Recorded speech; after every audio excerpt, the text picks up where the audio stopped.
bonjour. Bienvenue pour cette nouvelle rencontre sortie de scène avec Laurence et Anne. Bonjour Laurence, bonjour Anne. Bonjour. Alors, comme d'habitude, je vous présente rapidement Laurence Labrouche. Vous avez fait des études de philosophie des arts spécialisées en esthétique. Des études, vous avez soutenu votre thèse en art du spectacle consacrée à Ariane Mouchkine avec Robert Abirached. Comme directeur de thèse. Voilà, vous faites partie évidemment de la compagnie du Théâtre de l'Orage. Vous êtes metteur en scène. Dans cette compagnie, c'est plutôt le clown, les plateaux nus, un peu dans la continuité de Ariane Mouchkine. Oui, le clown, enfin plutôt le travail du masque qui est de base. Après, il nous arrive de travailler le clown, mais c'est surtout c'est plus ponctuel. D'accord. Voilà. Le masque ou la transposition. Ok. Voilà. Et donc Anne Toiti, vous êtes la fondatrice ou une des fondatrices. Laurence est la fondatrice et moi je suis cofondatrice. D'accord. Donc vous êtes cofondatrice du Théâtre de l'Orage. Oui. Vous avez créé cette compagnie il y a une 30aine d'années. Vous avez fait beaucoup de créations contemporaines, des classiques comme Le Malade imaginaire ou du Bertolt Brecht. Le tiers restant, une histoire algérienne comme création. Des spectacles jeunes publics comme Les 4 petits contes chinois. Et un spectacle de marionnettes qui s'appelle La Grande Papille ou la fabuleuse histoire d'une gourmandise. Oui. Et bien aujourd'hui, vous êtes là pour parler, entre autres, on va voir de quoi on parle, c'est une improvisation, mais on va parler aussi de votre spectacle La Grâce de la Tortue ou Comment je n'ai pas réussi à rater ma vie. Ça, c'est un titre, c'est une punchline, comme on dit. Alors, comment avez-vous réussi à ne pas rater votre vie ? Alors, comment je n'ai pas réussi à rater ma vie Tout d'abord, je crois que le théâtre m'a beaucoup aidée à ne pas la rater. Parce que j'étais une enfant et une adolescente, je dirais pas dépressive, mais un peu sombre, avec une histoire familiale un peu pesante. Avec effectivement l'exil, des décès dans la famille. Alors tout ça, c'est pas du tout pour plomber l'ambiance, hein. Mais voilà, j'ai eu une histoire un petit peu pesante dont je me suis sortie puisque je suis encore là des années après. Mais je dirais que oui, le théâtre et le fait d'être en création m'a vraiment, vraiment beaucoup aidé à ne pas rater ma vie. Après, c'est un peu un trait d'humour, ce sous-titre, évidemment. Ça veut dire quoi, rater sa vie ?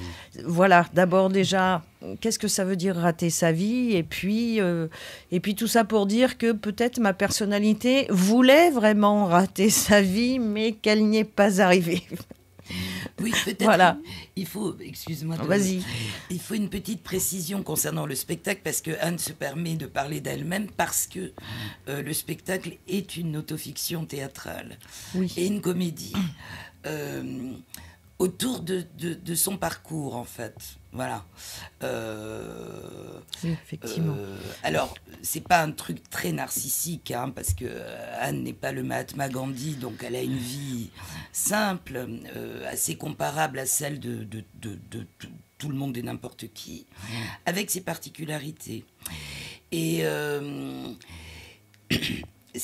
en fait, ce spectacle, c'était une commande de sa part au départ. C'est-à-dire qu'elle est venue me trouver en disant, voilà, je veux absolument faire un spectacle pour expliquer que même quand on est mal parti au départ, on peut bien arriver au final. Voilà. Bon, donc on s'est dit, oui, mais comment on va faire pour monter ce spectacle, donc La Grâce de la Tortue. Voilà. On peut le mettre, on peut l'afficher d'ailleurs à l'écran. Et donc, en travaillant à partir de cette vie et de cette histoire simple, on a cherché à faire un récit qui soit à la fois très individué et un petit peu universel, modestement, dans lequel les spectateurs puissent se reconnaître. Voilà. Et l'histoire, je me permets de parler un peu. Oui. L'histoire familiale d'Anne à laquelle elle faisait allusion tout à l'heure, en fait, Anne est enfant d'une famille juive d'Afrique du Nord, donc pas du tout d'une famille de pieds noirs, hein, ce n'est pas la même chose, mais d'une famille juive qui était implantée en Afrique du Nord depuis des siècles. Bon, et puis avec toute l'histoire, la famille de Anne a été obligée de quitter évidemment l'Algérie dans les années 62, 63, je crois qu'ils sont arrivés en France. Bon, voilà. Alors, tout ça, c'était intéressant de raconter comment est-ce que, même si on n'a pas vécu soi-même un exil, on peut être impacté par l'exil de ses parents, par exemple. Et comment aussi, même quand on est dans une société qui est une société tolérante et non racisante, a priori en France, enfin, on pratique une politique universaliste, donc accueillante. Mais comment est-ce qu'on peut, même si on n'est pas soi-même en but à des problèmes de racisme, d'antisémitisme ou d'intégration, comment est-ce que ces questions-là, si vous voulez, au-delà de tout le contenu social, politique, historique, comment est-ce que ça s'imprime au cœur de l'individu, en fait? Et comment est-ce qu'on peut se sentir étranger tout seul, étant donné l'histoire de sa famille, ou différent? Oui, et puis les racines qu'on a. Et les racines qu'on a. Il y a une transmission. Et c'est ça, et la mémoire de l'exil, etc. Bon, enfin voilà, ça travaille un peu autour de tout ça, si vous voulez, à travers un récit biographique un peu romancé, hein, c'est une autofiction, puis c'est une comédie. Oui. C'était important de faire rire. Mais Anne est juive, et les juifs sont tout à fait spécialisés dans l'autodérision. Et c'est vrai que, il y a des études aussi en psychologie où on voit réapparaître des blessures et des schémas dans les générations suivantes. Absolument. Tout à fait. Et parfois même ça saute des générations. Les traumatismes transmis, en fait. Ouais. Et les mémoires du non-vécu qui jouent comme ça. Voilà. Donc, si vous voulez, ça fait référence un peu à tout ça. Et c'est vrai qu'on s'est aperçu, en jouant le spectacle, que finalement, on avait plutôt réussi, semble-t-il, et que on se retrouvait avec plein de gens concernés par le récit. Même si c'était un récit qui était individué. Et en fait, on s'est aperçu que plein de gens disaient « Ah, mais oui, mais ça m'a touché. » Voilà, chacun fait son chemin à l'intérieur de ça. Oui, parce que je voudrais juste rajouter, en fait, les retours des spectateurs jusqu'à présent vont beaucoup dans le sens, effectivement, de quelque chose de plus universel au niveau de ce que ça raconte. Effectivement, moi, c'est mon parcours avec des origines juives d'Afrique du Nord. Mais cette différence que j'ai pu ressentir, en fait, les spectateurs peuvent la ressentir à leur propre niveau sur un parcours tout à fait différent. Pas du tout sur des origines, mais je sais que j'ai beaucoup de personnes qui m'ont dit « mais moi, ça me touche à un autre niveau, sur d'autres types de différences ». Et c'est vrai que c'est des choses qu'on voulait effectivement essayer d'aborder, c'est que ça ait un côté plus universel. Parce qu'après, bon voilà, mon parcours, c'est mon parcours et... il n'a pas plus d'intérêt qu'un autre, mais voilà, on voulait quelque chose qui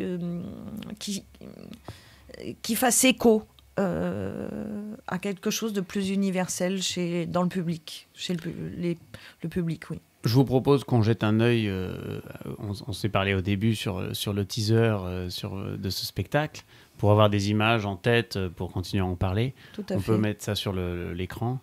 Et donc, on va mettre... Ouais, on lance le YouTube. Normalement, on va avoir le son aussi. Ah, il faut. C'est le principe.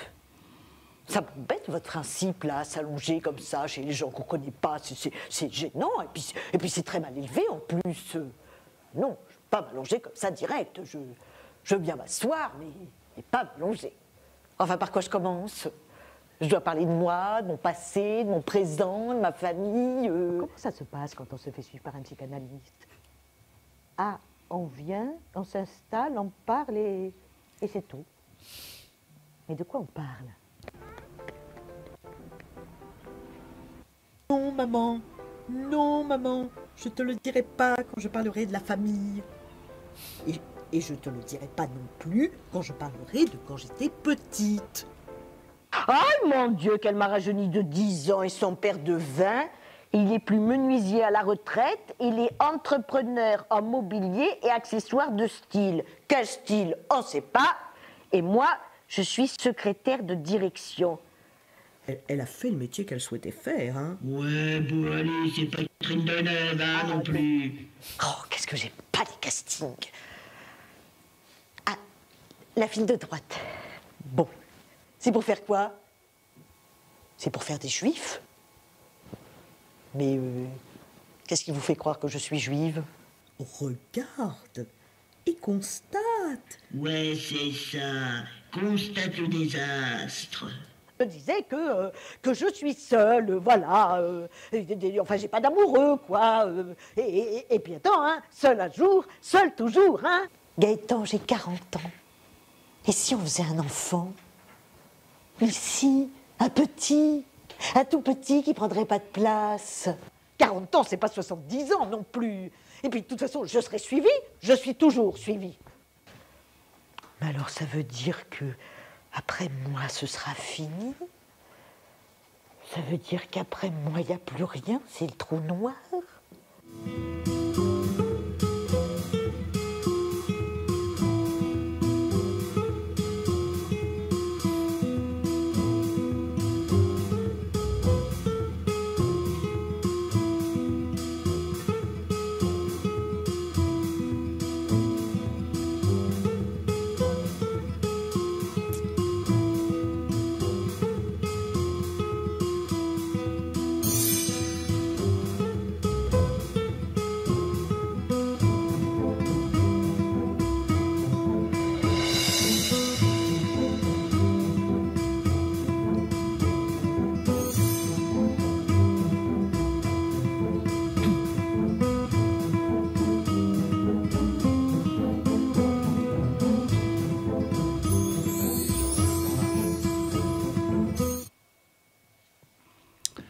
Super.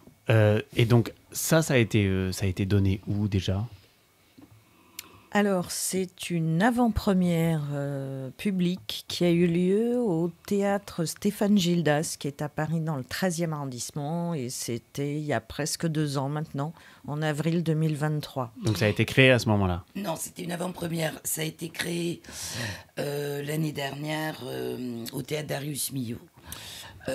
À Paris, donc dans le 19e. Qui nous a accueillis entre le mois de janvier, je ne sais plus quand est-ce qu'on a Février commencé. Et mai. Et mai, voilà. D'accord, donc il y a eu un travail avec plusieurs étapes, plusieurs couches. Oui. Oui, il y a eu... C'était un travail un peu long en fait, parce que comme on partait de rien, il n'y avait pas du tout de texte... Donc, on est parti, en fait, c'est une écriture depuis la scène, hein. On est parti d'un travail d'improvisation qui est extrêmement long. Donc, Anne me racontait des trucs de sa vie comme ça, puis je disais, ah, mais ça, c'est vachement intéressant, faudrait qu'on arrive à faire quelque chose avec, etc. De toutes ces improvisations, il y a eu un texte qui est sorti, qu'Anne a repris, réécrit, qu'on a retravaillé, tout en le mettant en jeu, etc. Et peu à peu, le spectacle s'est construit comme ça. Avec des gens très importants qui sont venus travailler avec nous, dont on voulait qu'ils travaillent avec nous. Comme qui? Des noms. Et qui sont de vieux complices, en fait. Henri-Emmanuel Doublier, qui a fait la scénographie et les lumières du spectacle. Gilles Cadoré, qui a fait la musique du spectacle. Christophe Salle, qui a fait certaines des vidéos. Et puis Myriam Chamec, voilà, qui a fait une autre partie des vidéos. Bon, voilà, tout ça est familial. C'est-à-dire c'est des gens avec qui, au fil des ans, on a beaucoup travaillé et que moi j'avais envie, Anne aussi, de réunir vraiment sur ce spectacle-là. D'accord. Et donc ce spectacle va jouer à Avignon, je crois? Non, pas encore. Non, c'est peut-être pas, on verra. Je ne suis sais pas pas une fan d'Avignon Off, ça dépend des conditions. Ah oui, pourquoi? Parce que c'est une telle foire, si vous voulez... je trouve qu'il y a enfin bon, c'est un peu polémique peut-être ce que je vais dire, mais tant mieux. Les compagnies se plaignent sans arrêt des conditions du off. C'est très cher, on est mal accueillis, on n'a pas le temps de monter les décors. Enfin bon, c'est une espèce de truc. Mais en même temps, je trouve que les compagnies sont complices de ça puisqu'elles y vont. Donc, ça fait très longtemps au Théâtre de l'Orage qu'on a décidé de n'aller à Avignon que dans des conditions qui nous paraissaient normales. Alors, en fait, la première fois qu'on y est allé, c'était avec notre tout premier spectacle, c'était avec La Mégère apprivoisée de Shakespeare. Et on a joué en extérieur, en fait. On a joué devant le Petit Palais. À l'époque, il n'y avait pas du tout de théâtre de rue. Enfin, bon. Et puis voilà. Et donc là, on ira à Avignon si on est dans un lieu où on se dit, bon, ok... C'est une très belle occasion se présente. C'est normal, c'est correct, les artistes sont respectés, etc. D'accord. Voilà. C'est bien. Est-ce que vous pouvez maintenant nous dire un peu le fil conducteur, l'histoire? Je demande toujours présenter votre spectacle quand je fais des reportages et quand les gens avec qui je travaille font des reportages, c'est présenter votre spectacle. Qu'est-ce qui se passe sur scène? Qu'est-ce que ça raconte? Qu'est-ce qu'on voit?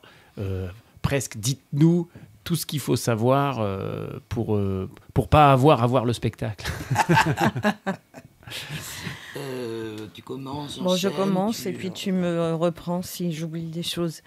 Donc en fait, c'est l'histoire d'un personnage et de sa mère, d'une jeune femme, mais qu'on prend d'abord au niveau de l'enfance, et de sa mère, qui est une femme qui l'a eue assez tardivement.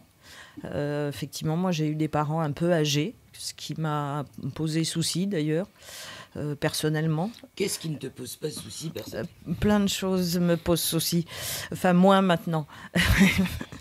Donc voilà, c'est l'histoire de cette enfant, puis adolescente, puis jeune adulte, qui est adulte plus mûr, qui essaie de naviguer dans la vie comme elle peut, avec sa famille, ce qu'elle entend comme étant ses différences.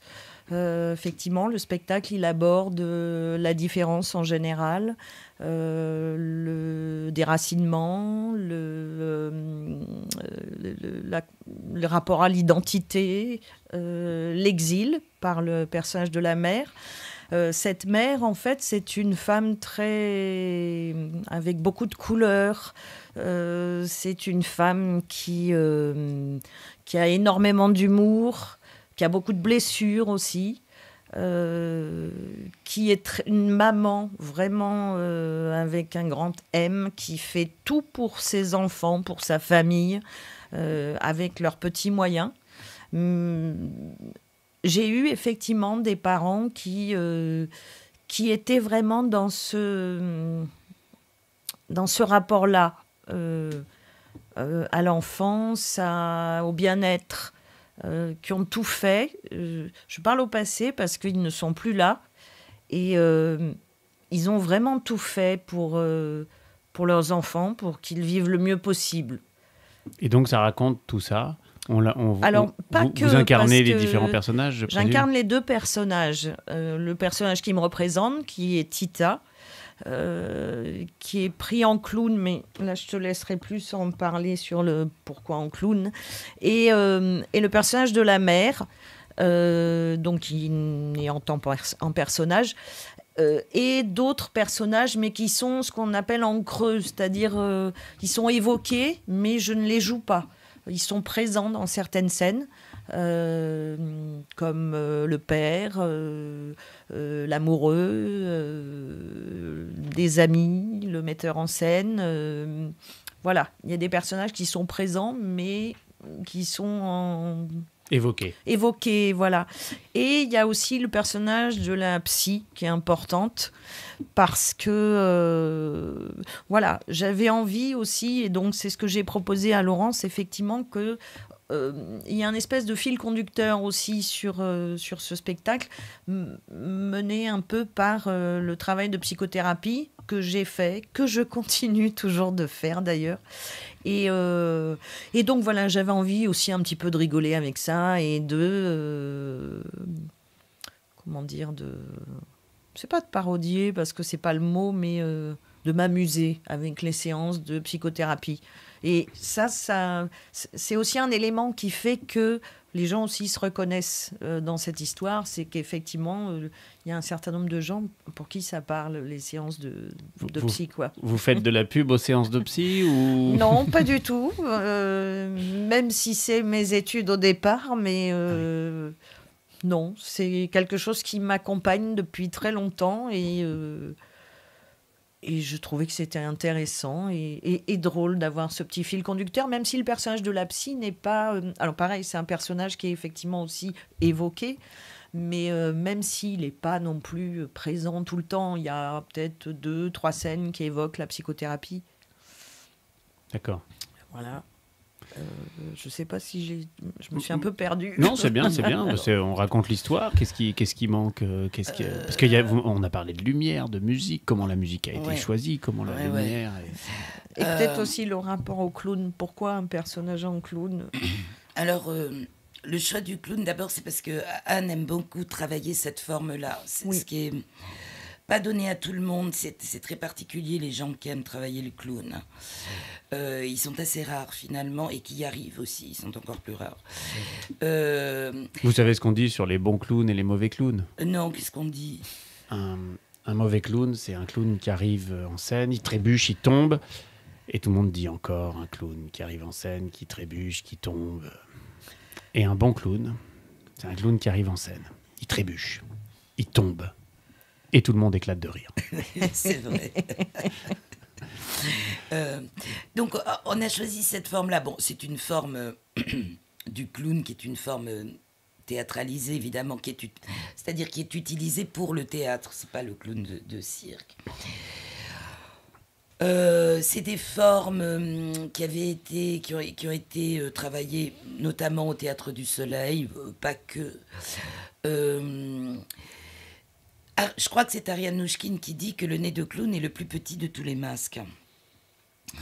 Et c'est très très juste, évidemment, et ça permet aussi, si vous voulez, le clown c'est la forme théâtralisée de l'acteur, c'est-à-dire que ça permet, à mes yeux, ça permet un jeu personne-personnage, c'est-à-dire que ce personnage clownesque sur le spectacle, c'est Anne, mais c'est pas du tout Anne, évidemment, en même temps. Vous voyez, c'est comme si c'est comme si vous mettiez un masque pour devenir un personnage avec votre personne. C'est une transposition, mais par un point. C'est une voilà. Et c'est une transposition du sujet lui-même. Oui. Bon, alors évidemment, ça nous a paru super pertinent par rapport à ce spectacle-là, hein, autofiction, autobiographie, etc. Donc voilà pourquoi on a choisi le clown. Et puis ensuite, sur le reste de la forme, bon, il s'agissait de travailler sur un plateau nu. Pour des questions de logistique, de transport. Non, pour des questions de choix. Oui, aussi. Bon, mais il nous est arrivé de faire des décors très, très, très, très bien, mais très lourds, qui étaient aussi des variations sur le plateau nu, mais enfin...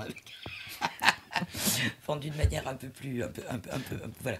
C'est intéressant ce que vous disiez sur le clown, c'est que je suis d'une tradition par ma famille un peu strellerienne, qui a beaucoup travaillé sur le masque et la commedia dell'arte.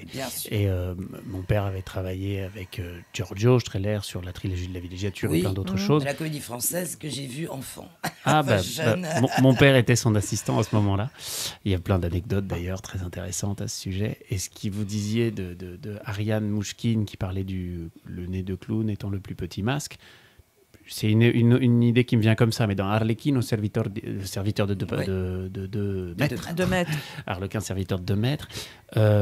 Il me semble qu'Harlequin est le personnage qui a le plus petit masque. Et les autres ont des masques. Enfin, soit ils n'ont pas de masque. Je crois qu'avec Streller, mais non, dans Streller, ils mettent pas de masque. Mais avant, on mettait des immenses masques. Et est-ce que c'est pas justement pas de masque et un immense masque, ça se rejoint, et plus on concentre, il y a un truc sur la comédie. Oui, mais si vous voulez, les masques de Commedia dell'arte ou les masques de théâtre baliné ou les masques de nos... Enfin bon, après, tout ça ne se joue pas du tout de la même façon, et puis c'est pas... Ils n'ont pas exactement la même fonction. Mais quand même, tous ces masques sont comme un texte, en fait. C'est-à-dire que quand vous mettez un masque de Pantalone, et par exemple, qui est un vieillard le vieillard de la Commedia dell'arte, vous allez complètement vers un autre que vous-même. C'est d'ailleurs ça qui est extraordinaire dans le masque. Et quand Streller a retravaillé le masque, c'est-à-dire parce qu'il a fait, vous en parliez, mais un travail vraiment extraordinaire. Parce que ce masque de Commedia dell'arte, c'était tellement devenu quelque chose de complètement folklorique, pseudo. Bon, et quand Streller s'empare de ça, il lui redonne complètement sa puissance et sa force, etc. Et puis il ouvre une école qui va être ensuite relue par des tas de metteurs en scène, notamment Ariane Mnouchkine. Donc le masque de Commedia, par exemple, c'est un masque qui va vous transformer. Vous allez être un personnage complètement différent de ce que vous êtes. Le nez de clown, c'est vous en personnage, c'est vous théâtralisé. Donc ça suppose une espèce de, pour l'acteur, c'est une espèce de retour comme ça sur soi. Et puis comment est-ce que je joue avec moi-même ? Et donc aussi comment je prends une distance par rapport à moi-même. C'est-à-dire qu'il y a une dimension un peu thérapeutique dans le travail du clown. Non, cher ami. Si. Grandement, je dirais. Bon. En fait, vous avez essayé tous les psys. Et puis finalement, c'est le nez de clown qui... Ouais, mais oui, c'est vrai. mais c'est ça, presque c'est les ça. acteurs. Hein. C'est Faut pas leur dire. Aux sorties des psychanalystes, on leur dit non, mais j'ai un nez de clown, ça coûte beaucoup moins cher. J'ai tout essayé. Voyez. Non, mais là, on plaisante, mais c'est pas loin de ça, quand même. Il y a quelque chose là. Il y a quelque chose, oui. On tient quelque chose. Rembourser, peut-être, si on rembourse les clowns par ça va peut-être coûter moins cher. Ah là, mais voilà. Et oui, alors on parlait du plateau nu. Alors bon. Donc j'avais envie d'un plateau nu, comme d'habitude. Et je suis allée voir Henri-Emmanuel Doublié, qui est vraiment quelqu'un de très très grand talent, mais qui travaille aussi avec des... Là, il est en train de travailler à l'Opéra Bastille en ce moment, parce que c'est vraiment quelqu'un qui vient de travailler. C'est un très vieil ami qui a commencé à travailler notamment avec le Théâtre de l'Orage et qui a ensuite fait sa carrière européenne de son côté, mais qui est d'une grande fidélité. Et nous avons la chance qu'il aime le travail que nous faisons, donc il continue à collaborer avec nous. Donc je vais voir Henri, je lui dis écoute, voilà, je voudrais que tu fasses une scénographie. Je lui dis voilà, c'est un plateau nu avec un rideau de fond et un tabouret, mais le rideau de fond peut être aussi technologique que tu le veux. Et donc, il a inventé cette scénographie complexe avec des boîtes lumière articulées en fait au fond. Ensuite, j'ai demandé à notre habituel compositeur, enfin le plus fréquent, Gilles Cadoré, de faire une musique de scène pour le spectacle, qu'il a fait comme il a fait toutes les musiques de scène pour nous quand il travaille avec nous, c'est-à-dire en regardant ce qui se passe sur scène et en proposant des choses. Et puis voilà. Et puis j'avais envie d'un spectacle où il y ait tous les moyens du théâtre actuellement, c'est-à-dire donc le son, la lumière, la vidéo, etc. Que ce soit un spectacle comme ça, scénographiquement complet, mais de modeste dimension. Et donc on a fait appel à 2 vidéastes parce que c'était chouette de faire passer à un moment donné le récit par d'autres moyens que celui de la scène pure. Oui, ça vient un petit peu aéré, on va dire. Et puis on passe sur un autre rapport, c'est plus contemplatif, une vidéo. Et on est, voilà. C'est vrai, dans notre génération, on est tellement habitué à lire des écrans et à recevoir les informations par la vue et qui vient soutenir le son systématiquement. On voit maintenant sur les réseaux sociaux, les gens mettent même plus le son, c'est pour ça qu'il faut mettre des sous-titres. C'est intéressant, c'est-à-dire qu'avant ils lisaient, puis après ils ont arrêté de lire, ils ont regardé des vidéos, puis finalement c'est quand même pratique de ne pas avoir à écouter, donc ils se remettent à lire des vidéos. Oui, vous avez raison, c'est très paradoxal. Donc là bientôt on va se retrouver, moi j'avais eu une idée comme ça, j'ai lancé ça, c'était de faire des impros avec des textes, c'est-à-dire qu'on invite des comédiens... pas forcément improvisateurs, mais tous les comédiens sont un peu improvisateurs. Et on met des textes et la personne qui lit comme un prompteur. Et la personne le comédien qui déclame, il y a quelqu'un qui suit son discours. Donc s'il décide de s'arrêter au milieu du texte, le texte ralentit comme font tous les gens à la télé. Et de faire défiler comme ça des classiques et d'avoir plusieurs comédiens qui viennent découvrir ou redécouvrir des classiques, parce que souvent ils les ont déjà travaillés, mais qui viennent voir. Donc c'est une lecture, mais sans le problème du texte qu'on doit lire avec son doigt. C'est une lecture aidée, quoi. Et d'avoir l'image et le son séparément. C'est ça. Et d'avoir aussi l'image moi j'avais un système avec 3 projecteurs numériques où tout le monde avait les textes et le public aussi. On peut suivre le texte avec le comédien, voir ce qu'il fait, comment il fait, enfin décortiquer ça. Donc c'est montrer le texte et l'entendre aussi. Enfin voilà, c'était une idée comme ça que j'avais.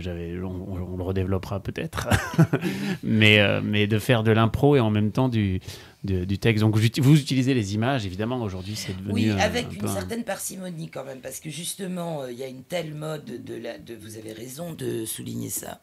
Il y a une telle mode de la vidéo, enfin de l'image. On est envahi. Je voulais quand même qu'elles aient évidemment une valeur esthétique. Voilà. Esthétique, dramaturgique, cinématographique. Graphique. Voilà. Donc c'est chouette. Donc on a travaillé avec un plasticien qui peut à des moments travailler sur de la vidéo. C'est pas son outil principal, mais il l'utilise. Et puis avec une réalisatrice, parce que ça nous amusait d'avoir des vidéos venant d'un plasticien, donc des vidéos non réalistes, si vous voulez, qui évoquent certaines choses.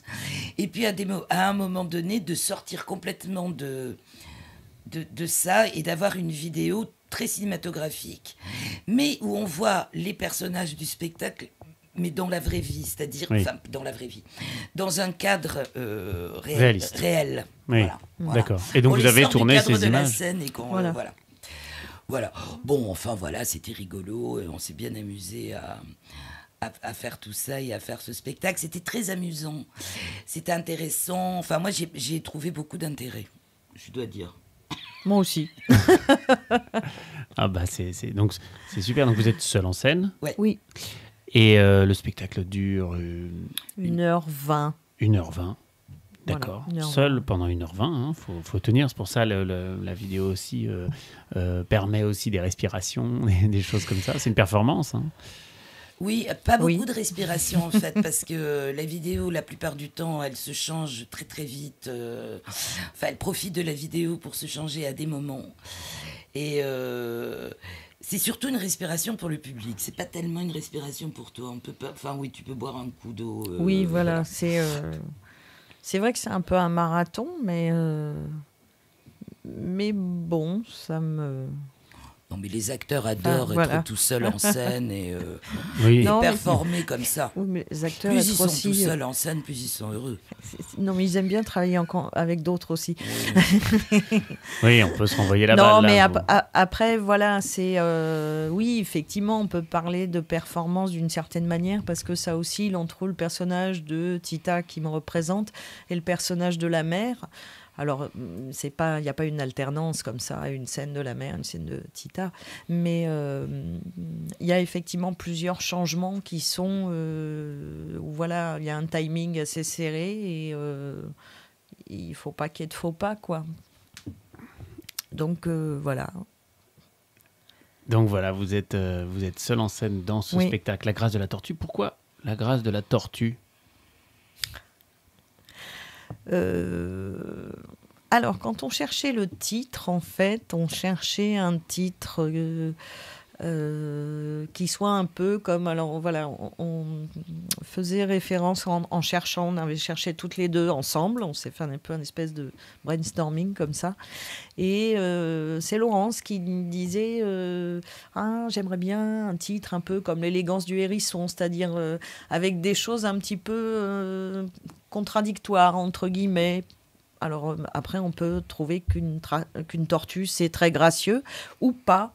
Mais c'est vrai que c'est pas le premier qualificatif qui vient à l'esprit quand on pense à une tortue. Et puis, pourquoi la tortue aussi ? Parce que, d'une manière générale, moi, j'ai été quand même un peu lente à me déclencher sur certaines choses dans ma vie. Et donc, ça m'allait bien. Et puis, la grâce... parce que la grâce. On pense à la fable de La Fontaine, le lièvre et la tortue. C'est vrai. Est-ce que le lièvre est plus gracieux ? Mais bon, à la fin, il perd. Oui, c'est Anne qui a trouvé cette métaphore de la tortue. Et c'est vrai que c'est juste, parce qu'au-delà de sa lenteur, il y a aussi son inexorabilité. Je ne sais pas si vous avez déjà vu une tortue marcher, mais on a l'impression que rien ne l'arrêtera, quoi. Et puis il y a cette manière d'amener sa maison avec soi. De porter toujours quelque chose. De porter toujours quelque chose. Quelquefois, c'est une charge, mais c'est aussi une protection. Bon, ça faisait tout à fait référence à j'ai trouvé que c'était très juste quand tu as proposé ça. Et puis la grâce, c'est à la fois voilà, son élégance, ses qualités de cette tortue et son salut aussi. Hein, ça s'entend dans les deux sens. Quant au sous-titre, c'est une blague de Anne. Oui. Parce qu'elle me dit, ça serait bien quand même d'avoir un sous-titre, oui. Et elle me dit, je sais, ça va être « Ou comment je n'ai pas réussi à rater ma vie ». Ça m'a fait vraiment beaucoup rire. Et on l'a gardé. Voilà. Et c'est vrai que d'une manière générale, les gens trouvent que le titre, d'abord ça les intrigue, et puis globalement on dit que ça donne envie de venir voir. Donc on espère que ça va continuer à donner envie de venir voir. Oui, c'est vrai que la manière de présenter les choses est cruciale. C'est même presque le métier, c'est ça en fait. Je crois que c'est Guitry qui disait quand le public applaudit à la fin du spectacle, c'est pour remercier les acteurs d'avoir si bien menti. Oui, et puis enfin, on le sait quand on fait de la mise en scène, c'est-à-dire que de toute façon, on se repose toujours la même question du fond et de la forme, à travers tous les spectacles, les textes, etc. Toujours ce rapport-là, quoi, entre le fond et la forme. Voilà. Oui. Donc à un moment, vous faites la tortue ou pas ? Non. Il n'y a pas de tortue alors. Non, désolé, il n'y a pas de tortue. Mais on va y penser. Est-ce qu'il y a d'autres projets dont vous voulez parler ? Parce que non, c'est très prolifique. Pour l'instant, on est vraiment là-dessus. Et c'est vrai que on a un temps de... Comme nous auto-produisons nos spectacles, on peut se payer le luxe de prendre le temps. Et moi, de toute façon, pour l'instant, je suis complètement sur ce truc-là. Parce que c'est quand même le début. Alors, on en est à un point où Anne commence à vraiment avoir la voiture bien en main, quoi. Mais c'est encore... Voilà, ce sont les quoi. Il a été joué 10 fois pour l'instant, oui. Et donc là il y a 5 dates. Donc on peut pas dire qu'il soit en rodage, mais c'est encore un jeune enfant. Oui. Et donc on est vraiment complètement consacré à ça et on verra après ce qu'on fait. Après vous avez vos autres spectacles, donc les spectacles pour enfants qui tournent, mais ça roule. Etc. Oui. Voilà, par ailleurs, on a tout un travail aussi avec la pratique amateur d'une ville, des Yvelines, qui est très intéressante aussi parce que on est là dans quelque chose où on est dans la transmission et c'est intéressant de transmettre parce que je trouve que la pratique éclaire l'enseignement et inversement. C'est-à-dire, quand on voit des acteurs amateurs confrontés à certains problèmes, on est bien obligé de théoriser. Enfin bon, c'est intéressant, voilà, parce que finalement, ils sont confrontés. On est obligé de comprendre ce qu'on pensait avoir compris. De comprendre comment on fait pour pouvoir le transmettre. Bon, enfin, c'est vachement bien. Après, c'est la pédagogie, c'est aussi, c'est un art et c'est une compétence qu'on n'a pas forcément. Absolument. Il y a de très très bons acteurs qui sont d'horribles pédagogues et de très des bons chanteurs acteurs aussi. qui sont de très bons pédagogues. Je suis pas sûr, mais je crois que Pavarotti ou des excellents chanteurs d'opéra comme ça, ils disaient alors comment on chante tu chantes. Ça, je pense, surtout lui. Parce que, t'ouvres la bouche et puis... Je trouve qu'il avait, en plus, lui, il avait un rapport tellement instinctif quand même à ça par rapport à certains chanteurs beaucoup plus érudits. Et oui, je pense que lui était incapable de transmettre comment chanter, par exemple. Et c'est vrai, mais c'est intéressant aussi, justement, ceux qui ont raté beaucoup. Moi, je crois beaucoup aux échecs, évidemment, et de se tromper beaucoup, c'est là qu'on acquiert justement une vraie compétence, une vraie maîtrise. Mais oui, mais de toute façon, je trouve que, enfin, encore un propos peut-être un peu polémique, mais on a trop peur de l'échec. C'est très français, ça. On n'apprend qu'avec les échecs. On n'apprend jamais d'un succès. C'est même pas très intéressant. On est ravis, on est là en disant « Ah, ça marche ». Bon, c'est bien d'avoir des succès. Il ne faut pas ériger l'échec en succès non plus. Mais dans la vie, c'est quand on se plante sur un truc que c'est l'occasion d'apprendre un échec. Voilà. Et si on refuse l'échec, alors on ne fait plus rien, quoi, parce qu'on arrête de vivre. Enfin, il faut le chercher même, l'échec. Je n'irai peut-être pas jusque-là, mais on va dire, il faut l'accepter. Oui, ça permet Il faut essayer d'en faire son miel, oui. Ah oui, d'améliorer. Voilà. De comprendre ce qui n'a pas marché, de comprendre quelque chose, c'est intéressant. Alors, quel est votre prochain échec, Anne? Alors, mon prochain échec, je vais le trouver. Oui. Non, par contre, je voudrais juste rajouter que ce spectacle, donc La grâce de la tortue ou Comment je n'ai pas réussi à rater ma vie, donc se joue du 18 au 22 février. À 20h, donc du mardi au samedi, au 100 parce que le nombre 100, ECS, cet établissement culturel et solidaire, c'est au 100 rue de Charenton et c'est au métro Gare de Lyon. Voilà.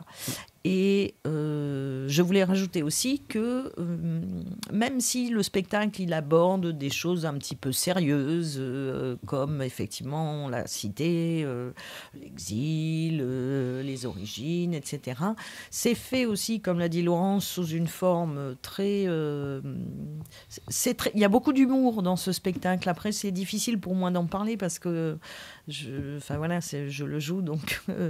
mais voilà, c'est vraiment un spectacle, c'est une autofiction comique et sentimentale. Voilà. L'exil, c'est intéressant, l'exil, la souffrance que ça engendre, et en même temps, qu'est-ce qui fait qu'on passe à l'action? Moi, ça m'évoque comme ça. J'aime bien, j'avais retenu cette phrase qui disait quel est le sens de la vie? Qu'est-ce qui est commun à tout ce qui est vivant? C'est d'élargir son champ relationnel. Je trouvais ça intéressant parce qu'on peut le décliner, ça peut être en qualité ou en quantité. Mais ce que font les molécules prébiotiques quand elles vivent, c'est d'essayer de retrouver d'autres molécules prébiotiques et soit de se multiplier, soit d'interagir. Et puis ce que font les plantes, c'est d'explorer, les plantes pionnières.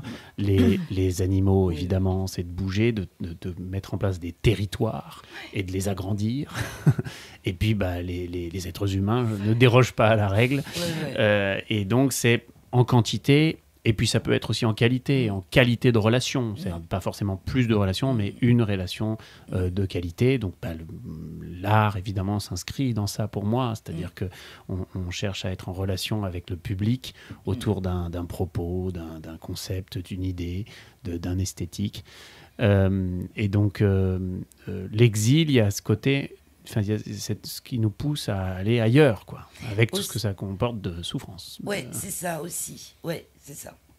C'est un sacrifice, mais Mais c'est encore une chose ambivalente. Mais le vivant ignore l'esprit ignore le principe de non-contradiction. Le vivant, c'est pas binaire, c'est pas ou 0 ou 1, c'est en même temps et 0 et 1. Et donc, dans chaque chose que je trouve que nous produisons, elles sont complexes, elles sont faites, elles sont tissées d'une chose et de son contraire en même temps. Et vous avez raison sur l'exil. Quelquefois, le départ peut toujours être une chance et c'est toujours une déchirure. Donc alors voilà. la question, c'est que j'ai envie de vous poser, Anne, d'après vous, pourquoi cet exil? Pourquoi cet exil? C'est l'histoire qui dit pourquoi cet exil. C'est-à-dire que mes parents vivant en Algérie jusqu'en 1962. En 1962, il fallait qu'ils partent. Ils étaient juifs mais français, vu qu'il y avait eu le décret Crémieux. Alors bon, on ne va pas rentrer dans les circonvolutions historiques, mais effectivement, tous les juifs d'Algérie qui n'étaient pas qui n'étaient pas venus de France au départ, donc qui vivaient là depuis des décennies et des décennies, depuis toujours siècles. En fait, des siècles, oui. Ils ont été français par le décret Crémieux, je crois que c'est en 1870.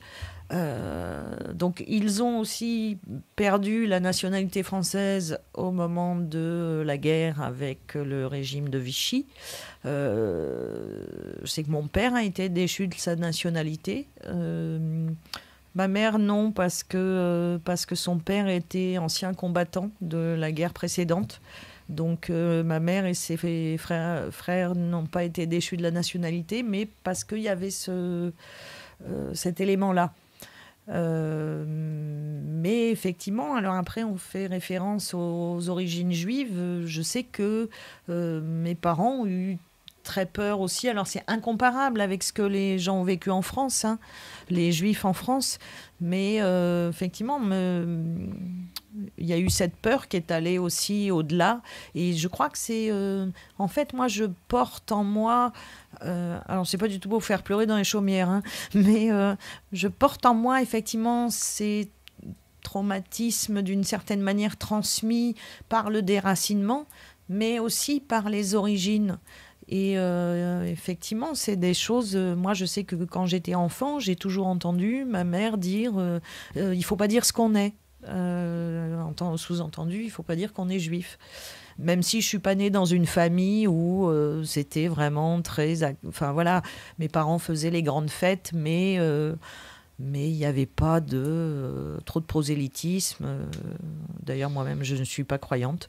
Mais j'ai quand même ces origines-là. Donc voilà, j'ai peut-être un peu dévié de ce que je voulais dire, mais... Et ce que je voulais rajouter, c'est intéressant. Anne s'appelle Touati, T-E-U-A-T-I. Ça veut dire l'homme du Touat. Le Touat, c'est une région à l'extrême sud de l'Algérie. Des Touati en Algérie, il y a des Sarah Touati ou des Anne Touati ou des Élie Touati ou des Nathan Touati, qui était le prénom de son père. Et il y a des Mohamed Touati, c'est-à-dire que Touati, c'est pas un nom juif ou musulman, c'est un nom algérien. Voilà. Et c'est berbère. Et il s'est trouvé que oui, et c'est pas arabe non plus puisque c'est berbère. Mais il s'est trouvé que voilà, c'est ce que vient de dire Anne. Il s'est trouvé que ces juifs orientaux qui s'étaient installés en Afrique du Nord, mais des siècles auparavant, véritablement, se sont retrouvés au moment de la colonisation française, français, contrairement au reste des populations autochtones, parce qu'en France, on avait décidé que les Juifs étaient français et n'étaient pas apatrides. Donc ça s'est étendu aux Juifs d'Afrique du Nord. Et donc, ils se sont retrouvés pris dans le piège des Français pieds noirs colonisateurs dans les années 60. C'est-à-dire qu'ils ont été obligés de partir. Mais eux, enfin... Déjà, les Français pieds noirs, souvent il y avait 2 ou 3 générations, mais là toute leur famille était en Afrique du Nord depuis des siècles. Et c'est l'ironie de l'histoire, quoi. Oui, donc, je pense que les parents de Anne ils se sentaient très français, parce qu'après, la famille de Anne, c'est la laïcité, l'universalisme républicain, l'excellence républicaine, etc., etc. Ça, c'est vrai, enfin... Quand elle disait mes parents ont tout fait pour que on réussisse, mais c'est vrai. Enfin bon voilà, c'est une famille qui est modeste, très modeste, et dont les filles ont fait des études longues. La sœur de Anne est chercheur à l'Institut Pasteur. C'est vraiment l'excellence républicaine, laïque. Et je ne sais plus pourquoi je disais ça. Parce que j'évoquais effectivement... Et donc, je pense que la mère de Anne, par exemple, se sentait... Moi, je n'ai pas connu ton père, mais sa mère se sentait vraiment complètement déracinée en étant à Paris. Enfin, c'est comme si... Vous, on vous disait, vous allez aller vivre à Berlin parce que vous êtes d'origine allemande et que finalement, voilà... Puis qu'est-ce que vous iriez foutre à Berlin? Enfin, je veux dire, j'adore Berlin, mais bon, voilà, vous serez complètement déraciné en Allemagne. Voilà. Donc c'est intéressant. Et puis. Là, c'est pour le coup un exil complètement subi, quoi. Ah, totalement. Oui. Après, effectivement, ma mère, je crois, ne s'est jamais vraiment remise de ce départ, mais je pense qu'elle avait, mon père aussi, mais comme je l'ai connu moins longtemps, c'est plus difficile pour moi d'en parler. Je pense qu'ils avaient cette faculté de résilience importante, et je pense qu'ils m'ont transmis ça aussi, malgré tout. Et ils ont essayé de retourner? Non, jamais. Jamais, hein. Jamais. Et vous? Moi, j'ai pas eu l'occasion. J'ai l'impression que c'est bien de... Moi, je suis pour qu'on dise, la parole, et qu'on dise et qu'on exprime, même mal, même dans l'échec. Je pense qu'il est mieux de mal dire que de ne pas dire. Après, évidemment, c'est mieux de bien dire. Ouais. Forcément. Mais en disant mal, on peut se rendre compte qu'on dit mal, et puis ça nous aide à dire moins mal, voire mieux. Et donc, il y a une... il y a peut-être aussi quelque chose dans la résilience, mais après de soigner et voilà, d'y retourner pour dire justement, pour parler, pour échanger, voilà. Après, effectivement, moi, c'est quelque chose qui... c'est mon histoire familiale, mais c'est pas mon histoire personnelle à moi. C'est-à-dire que moi, je suis née après, et donc c'est quelque chose qui m'impacte, tout en n'étant pas mon histoire dans le présent. Voilà. Mais ça m'impacte, bien sûr, oui. Moi, j'ai été aussi élevé beaucoup dans les contes de Nasreddin. Le Hodj Nasreddin, vous voyez, qui transmet un peu la pensée soufie. Et justement, il y a une histoire que j'aime beaucoup, qui est donc le Hodj Nasreddin est celui qui apporte la bonne parole et qui vient dire. Et on attend beaucoup de lui. Et donc, il y a des villages voisins. Nasreddin est dans le village d'en face. Et puis, dans ce village, il y a plein de problèmes. Dans le village, il y a des conflits. Ils ne s'entendent pas. Et donc, le chef du village, au bout d'un moment, décide, il dit, bon, là, il faut qu'on aille chercher Nasreddin pour qu'il apporte la bonne parole. Il faut qu'il vienne dire. Et donc, il envoie les jeunes, ils disent, allez chercher Nasreddin, qu'il apporte la bonne parole. Donc, ils montent la montagne, ils descendent la montagne, ils arrivent chez Nasreddin. Ils frappent chez Nasreddin, salam alaikum, alaikum salam, qu'est-ce qui se passe? Ben voilà, Nasreddin, c'est le conflit, c'est la discorde dans notre village. On aimerait que tu viennes apporter la bonne parole. Alors, Nasreddin dit, oui, là, j'ai beaucoup de choses, mais d'accord, je viendrai la semaine prochaine. Ah ben d'accord, ils partent. Une semaine se passe. Nasreddin, c'est vrai, il faut que j'aille apporter la bonne parole. Donc il monte sur son âne, Il monte la colline, plom, plom, plom, il arrive, il descend la colline, il arrive dans le village. Tout le village est rassemblé, ils attendent. Alors Nasreddin descend de son âne et dit aux villageois, « Est-ce que vous savez de quoi je vais vous parler ?» Et les villageois disent « Non. » Alors Nasreddin remonte sur son âne et dit « Si vous savez même pas de quoi je vais vous parler, ça sert à rien que je vous en parle. » Et il rentre chez lui.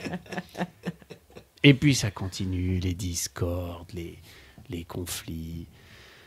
Alors là, le chef du village, il dit « Non, mais il faut faire quelque chose. On va aller chercher Nasreddin, mais peut-être qu'on n'a pas bien saisi sa parole. » Donc, il va lui-même. Il monte la montagne, il arrive dans le prochain village et il va chez Nasreddin. « Salam alaikum salam, qu'est-ce qui se passe ?»« Écoute, Nasreddin, on n'a pas très bien compris ce que tu as dit la dernière fois. On n'a pas compris. Et il y a toujours beaucoup de problèmes dans le village. Ça, c'est la discorde. Les gens sont en conflit. Alors Nasreddin dit oui, d'accord, écoute. Je reviendrai. Je reviens la semaine prochaine. Je reviens. Et voilà, je serai là. Ah, très bien. Il rentre. Une semaine se passe. Nasreddin, c'est vrai. Il faut que j'aille apporter la bonne parole. Il remonte sur son âne, plop, plop, plop, il descend, plop, plop, plop, il arrive dans le village, tout le village est rassemblé. Il descend de son âne et puis il dit « Est-ce que vous savez de quoi je vais vous parler ?» Alors les gens disent « Oui !» Si vous savez déjà de quoi je vais vous parler, ça sert à rien que je vous en parle. Voilà. Et il rentre chez lui. Et puis ça continue, les discordes, les problèmes, les conflits. Alors le chef du village, il ne sait plus quoi faire. Même. Il dit « On va envoyer le vieux. Notre vieux, notre sage, on va l'envoyer chercher Nasreddin. » Donc il prend sa canne, il monte la montagne, il descend, il arrive chez Nasreddin, salam alaikum, alaikum salam, installe-toi, il vient, prend le thé, on discute. Il dit, écoute Nasreddin, c'est la discorde dans le village, ça va pas, et on aimerait si c'est possible que tu reviennes une fois apporter la bonne parole, parce que on n'a pas très bien compris. Nasreddin, il dit, écoute, d'accord, je viendrai la semaine prochaine. Alors ils finissent le thé, le vieux s'en va. Une semaine se passe, Nasreddin, c'est vrai, il faut que j'aille apporter la bonne parole. Il remonte sur son âne, plop, plop, plop, il monte la colline, plop, plop, plop, il descend, il arrive dans le village. Tout le village est rassemblé. Là, il descend de son âne et puis il dit... Est-ce que vous savez de quoi je vais vous parler ? Et là, le vieux, il se lève et il dit, écoute Nasreddin, il y en a qui savent et il y en a qui savent pas. Et Nasreddin, il dit, que ceux qui savent le disent à ceux qui savent pas. Il monte sur son et rentre chez lui. C'est très drôle. Il essaie d'instiller la parole. Oui. Donc, ouais, je pense que c'est ça.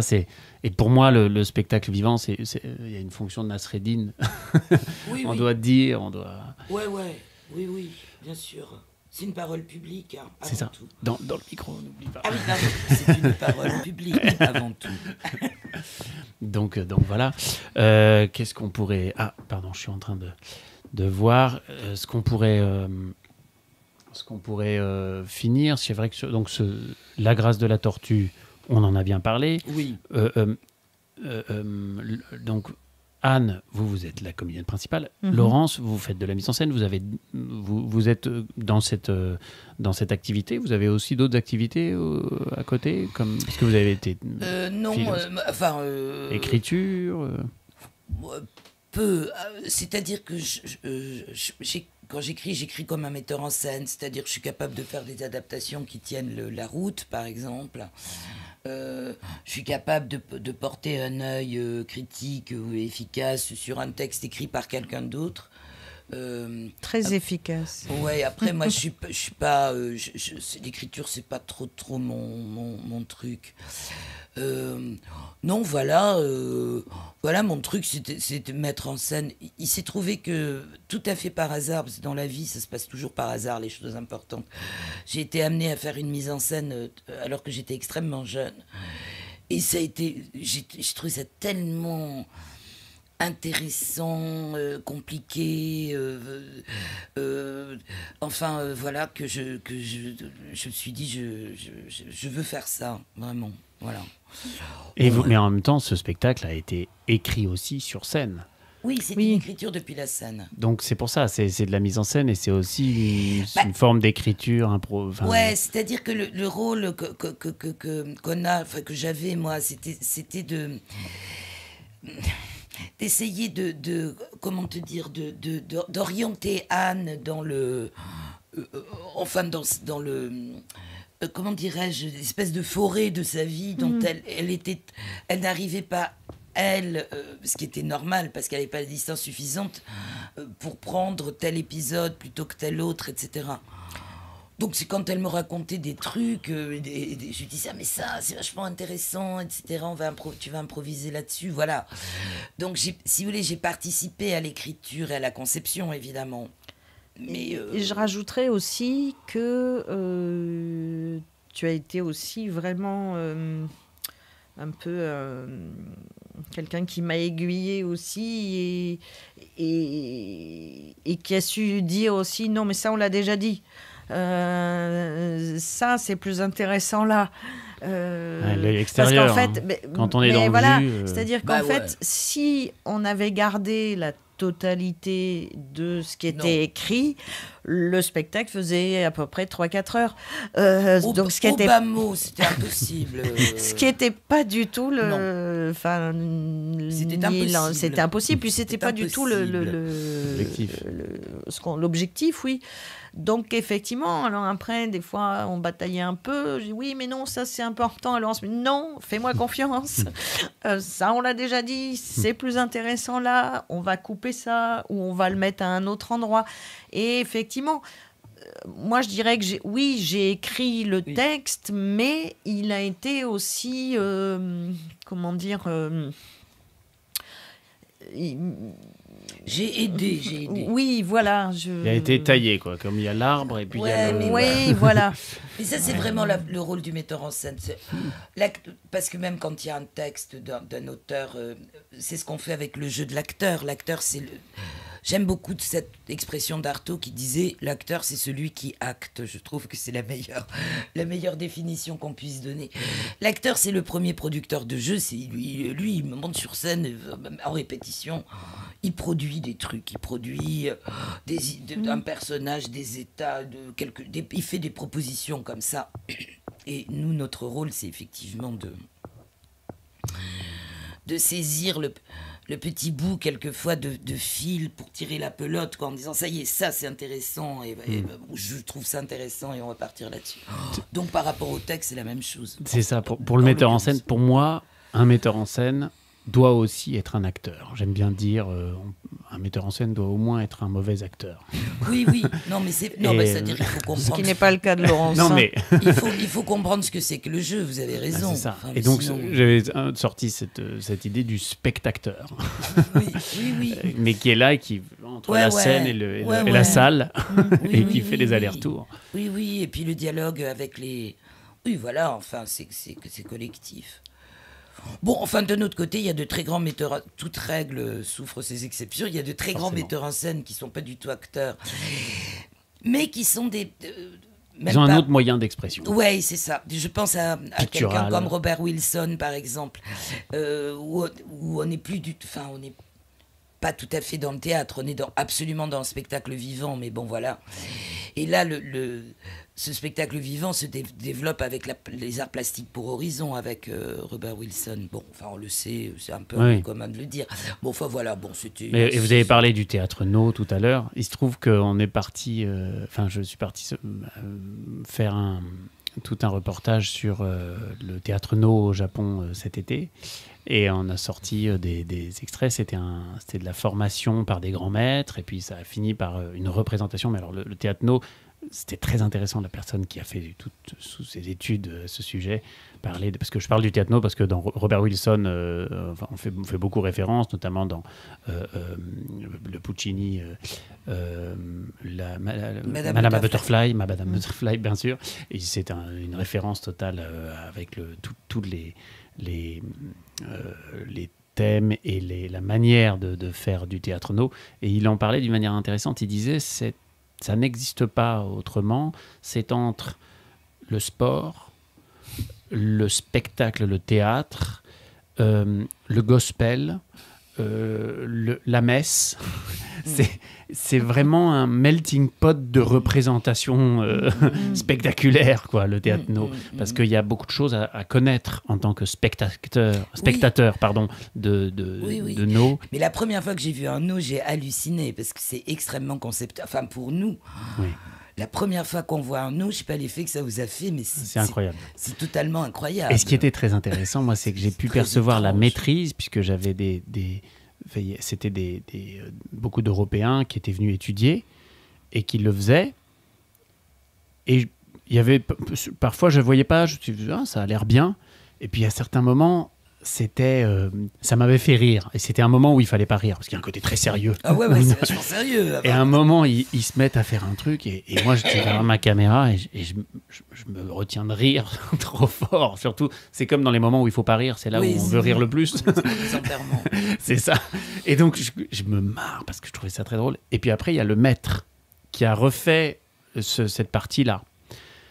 Et là, j'ai compris pourquoi c'était un maître et pourquoi l'élève n'était qu'un élève. C'est qu'il y avait une précision, une excellence de la restitution des gestes. Tout était extrêmement bien. C'est comme un dessin brouillonné, mal fait, et puis un dessin parfaitement exécuté, quoi. Ouais.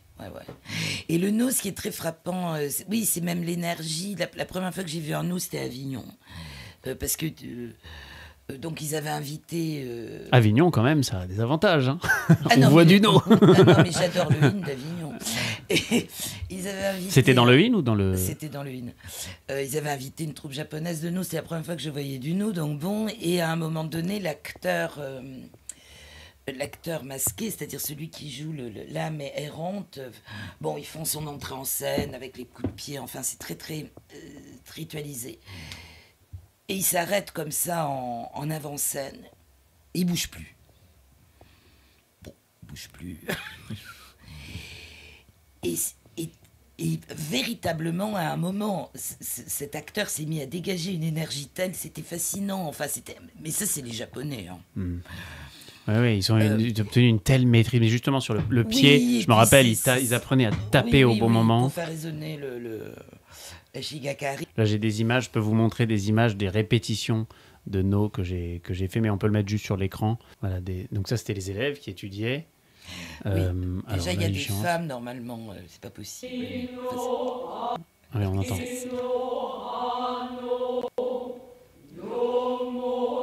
Là, ils n'ont pas les masques. Mais il y avait ça, il y avait aussi... après, je crois que j'en ai remis d'autres. Pardon, voilà. Et c'est des gestes.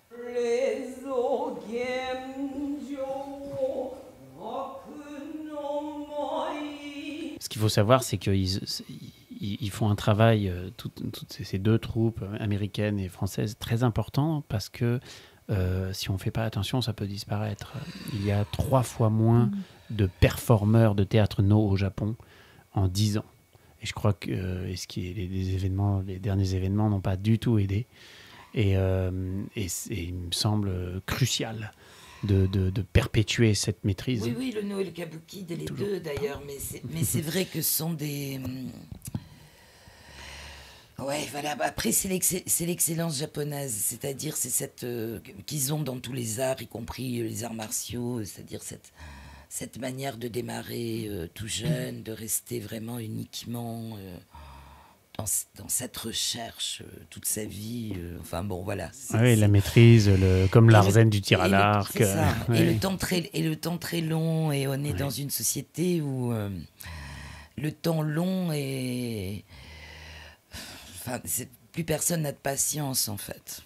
Et c'est dommage. C'est marrant, mon père me parlait d'un comédien, malheureusement je ne peux plus dire qui, où il disait de lui qu'il n'a pas trop de présence scénique. Mais c'est un excellent acteur et de boulevard. Et ce qu'il faisait, c'est qu'avant de rentrer en scène à chaque fois, il faisait tomber un truc en coulisses, il faisait un bruit, pour attirer l'attention, un peu comme le truc du théâtre No. Et c'était, je crois, c'est Strehler qui disait grand appel du pied, petite entrée. Petit appel du pied, grande entrée. Donc de maîtriser ça, c'est aussi là que ça se passe. Bien sûr, oui. Oui, oui, mais l'art de l'acteur est un art de maîtrise. Enfin, c'est ça qui est intéressant, notamment, justement, dans cette école vaste, hein, Strehler, Mnouchkine, enfin, on peut faire comme ça des rapports. C'est un art de maîtrise et de savoir-faire. Et c'est bien parce que c'est pas tellement une idée qui est portée en France, où on est un peu acteur parce qu'on a du talent, enfin des choses comme ça, un peu... Enfin, il faut avoir du talent, hein, mais des choses un peu impressionnistes, on a de la sensibilité, etc. Et il y a des pays où c'est véritablement une école, enfin notamment en Angleterre. Et ça produit des acteurs de très très grande qualité, mais qui ont une vraie maîtrise, un vrai savoir-faire. Du corps, du son, corps, de tout. Aux États-Unis aussi, il y a de très très grands acteurs. Voilà, en France, en Italie, etc. En France, on est toujours dans le côté oh, il est bien parce qu'il a de la sensibilité. Bon, tout le monde a de la sensibilité. Non, franchement. Oui, très bien. Écoutez, si je vous laisse le mot de la fin. Enfin, là, c'était bien, mais voilà, on a beaucoup parlé de votre spectacle, qu'on va aller voir. Bah, j'espère, sortie de scène, on va faire aussi un épisode. Et puis, il faut absolument venir le voir. Mais vous nous direz ce que vous en pensez, c'est intéressant. Oui, alors, si nous, sortie de scène, non, mais il n'y a pas de... Vous, à titre privé, à titre... non, mais on n'expose pas parce que... Pour tout vous dire, moi, donc là, je suis en train on a grandi notre équipe et notamment j'ai de l'aide aujourd'hui d'Inès qui est à la régie de ce podcast, de cette émission. Mais j'ai vu beaucoup de spectacles, c'était passionnant. J'ai vu plein de spectacles. J'ai des spectacles que j'ai beaucoup aimés qui n'ont pas du tout marché. Ah oui, j'ai des spectacles dont je n'ai pas été très fan, qui marchent vachement bien. Puis il y en a où ce que j'ai fait qui passe beaucoup mieux à l'image aussi. Donc il y a une espèce d'aléatoire. Et puis alors après, il y a des choses, le spectacle que j'ai pas aimé, qui a pas marché, et ça marche très bien sur Internet. Et inversement, enfin vraiment, il y a de tout. Ouais. Parfois ça marche et j'ai aimé. Hein. Oui. Mais oh là là, ça va pas. Il a beaucoup aimé, ça va pas marcher. C'est ça. Mais c'est Robert Altman qui disait toujours, quand on lui dit quel est votre film préféré de toute votre filmographie, il disait toujours ce film-là, le truc que personne ne connaissait, qui avait absolument pas marché, et tout le monde shortcut, oui, bon, d'accord. donc voilà, c'est ça, il faut aller voir, et puis pareil, et puis je dois dire aussi que pour les mauvais spectacles, j'aime bien les mauvais spectacles aussi. Pourquoi ça vous rassure ou Ben ce qui est intéressant, c'est déjà de savoir qu'est-ce qui est, selon moi, mauvais. Ça me permet de me renseigner aussi beaucoup. Il y a des spectacles où j'ai du mal à savoir qu'est-ce qui ne va pas. C'est intéressant. Et je sens qu'il y a un truc qui ne va pas. Mais donc, Et puis, pareil, il y a des spectacles où... sur le papier, il n'y a rien qui va, mais ça marche, quoi. Ouais. Et donc, tout ça, c'est cette recherche-là qui est intéressante. Donc, c'est pour ça, je ne pense pas qu'il y ait de mauvais spectacles, en fait. Si, il y a Mais non, même les mauvais spectacles, ils sont bons. Même le clown qui rentre et qui se plante et ça fait pas rire, ça me fait rire que ça fait pas rire. Donc, et c'est intéressant de savoir pourquoi il est mal tombé, qu'est-ce qu'il a fait, ce clown, c'est un truc de rythme, enfin, c'est ça, donc toute la recherche est intéressante. Et ce que je dis, moi je pense que le spectacle vivant, là, avec tous ces écrans pour reboucler, ça va exploser parce que les images peuvent faire plein de choses que nous, on a beaucoup de mal à faire sur scène. Mais il y a des choses qu'on fait sur scène qu'on ne peut faire que sur scène. Évidemment. Mais d'ailleurs, les gens aiment bien le spectacle vivant. Alors, le théâtre, c'est quelque chose que les gens perçoivent comme d'élitaire, alors que ce n'est pas le cas, mais ça vient de l'éducation, enfin de plein de choses. Mais les gens adorent aller au concert, voir bien de la danse, certains du théâtre. Les gens aiment le spectacle vivant. Oui. En réel, en présence. Mais ouais, c'est amusant, enfin ils sont contents, voilà. Alors, tous rendez-vous dans les salles. Tous rendez-vous dans les salles pour le spectacle vivant.